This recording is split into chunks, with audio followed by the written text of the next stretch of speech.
Good morning, my name is Movie K Taylor, and this morning I'll be talking about gender and gender roles in this society and just in general and in sports, and answering the questions from the assignment. I would first like to say that I think the survey that I did was a very good and adequate measure of gender, but at the same time there were lots of things that were left out and not talked about or touched on that have to do with gender. I scored a 4 on the gender survey, and I thought that was very interesting, and I actually really liked that I scored a 4 because that means I'm very gender neutral in my opinion. Um, I feel like that makes me be able to see both the masculine side and the feminine side of things, and I'm all about being fair and gender roles and equality, so I think it's really important that I scored a 4 because it just makes me that much more neutral. Gender is such an interesting topic, and one that everyone, I feel like, should always feel comfortable and open to talk about. And it should be something that you should never be afraid of doing. And I think a lot of people are afraid of doing that. So um, I just want to say that gender should definitely be measured as a dichotomous variable, because there are two things that are being observed and compared to each other, which are the genders, male and female. Depending on what you know or want to know about gender specifically, would just be something more detailed that you could observe or measure about gender.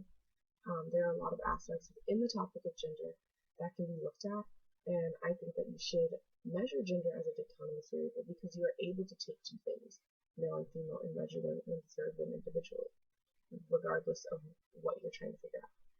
I think it is always important to measure gender and sex just so we know everything that we need to know about the two. And I don't think measuring gender and sex should make people more or less judgmental about either topic. I think it should make everyone still be very gender neutral, everyone still be very respectful of gender and other people's views of gender and how everyone else identifies themselves.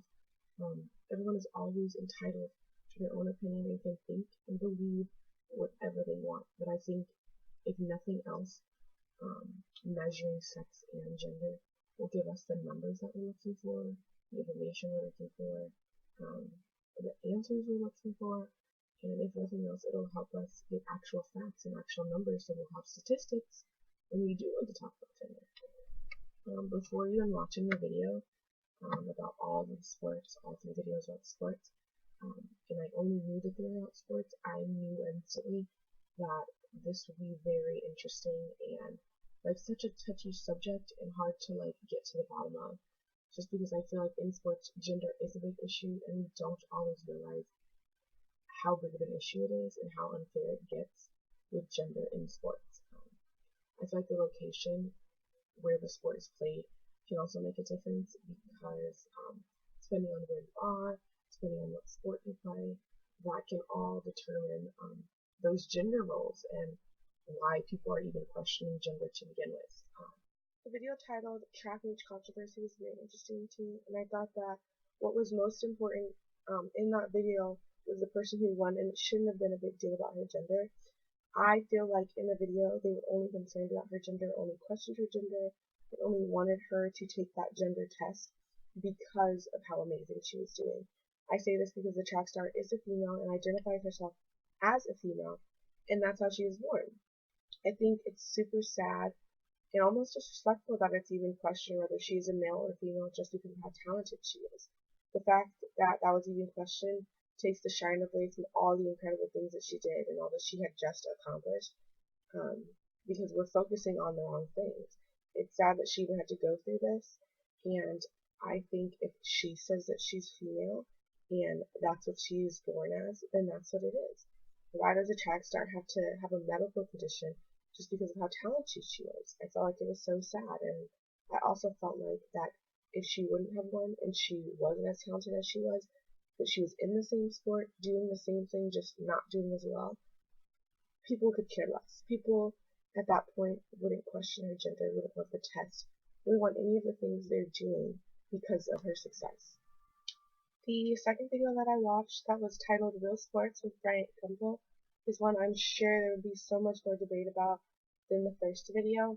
I only say this because in this case we know that she was a man and then reappeared as a female. this is when gender roles can get tough and touchy, and when people can become mean and judgmental because she was a male in the beginning. I just feel like who you are is who you are, and who is anyone to tell anyone else who they are and what gender they identify as.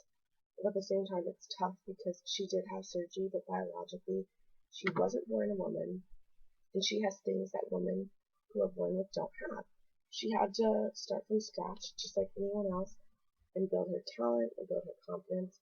And I'm sure just how everyone thinks it's a big deal that someone who had a gender change is playing for them, the person who had the gender change, it's probably super hard for them as well. It's not easy for anyone, but that doesn't mean be judgmental. That doesn't mean not allow her to play. It doesn't mean question her gender. If she identified as a female, then that's who she is. She had to start from scratch and build her talent just like any other person would. So in my opinion, she is the same as any other woman who has to work hard for what they want. The final video about soccer, titled Soccer Players Urged to Gender Test, reminded me of the first video. Just because someone's talent and the amount of talent they do have shouldn't lead to them being forced to have a test in order to play. And I also thought it was really sad that in this video, they were going to suspend her from playing and not let her play at all because of the test. I again don't think it's totally fair for her to have to be questioned and punished in a way just because she's so amazing at a sport. Even after going through the test, I really don't think that she should have been questioned after that at all. And I think it's totally unfair. Gender is such a crazy topic, and I feel like it is important that we respect everyone's gender. Yes, each individual for sure should have the opportunity to play an elite sport, and if gender is unclear, I don't necessarily think the right thing to do is to make someone take a test or force them to do it or punish them and not allow them to play. I'm not saying we shouldn't or can't have people take tests when necessary, but the way that we are doing things is not the right way. And I also don't know when taking the test would be necessary, and I personally have a hard time figuring that out because I just don't think it's fair to try and determine who you should and should not test. I believe if you are asked about your gender and you tell everyone what gender you are, then that should be the end of it, and you should never be questioned again. The crazy thing, though, is that this assignment, it is talking about specific gender roles, gender in general, gender in sports. There are so many other things that occur in the world where gender becomes questioned or an issue, or someone gets judged because of the gender they identify as.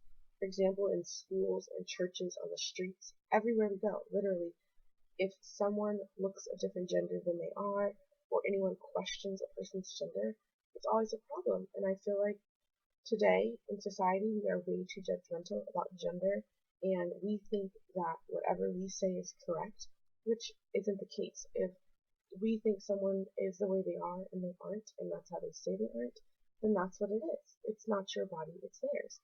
Since gender is talked about and questioned in these kinds of places, it's even more important that people feel comfortable and accepted in the world and in their own skin and in their own body. We need to respect what people say, and their talent should not be a reason people believe that they're a different gender than they actually are. After doing the last activity and clicking the last link, I was so shocked and had no idea that in the mid-1960s, females had no choice but to take a gender verification test. I guess that means that we have made slight progress since then, and since the tests have been suspended, and only certain athletes are required to be screened. But then I go back to, I don't think how we decide or the way we're deciding necessarily about who people gets tested is fair, because someone putting out, is it fair, and saying you have to get tested but you don't, I don't think is fair. Maybe it should be all or none. After doing all of these activities, though, and doing even more research on the topic, I do think it's important that we are always fair with the way that we treat other people and talk about gender, because it is such a touchy subject. No one knows exactly who you are, and no one should ever try to tell you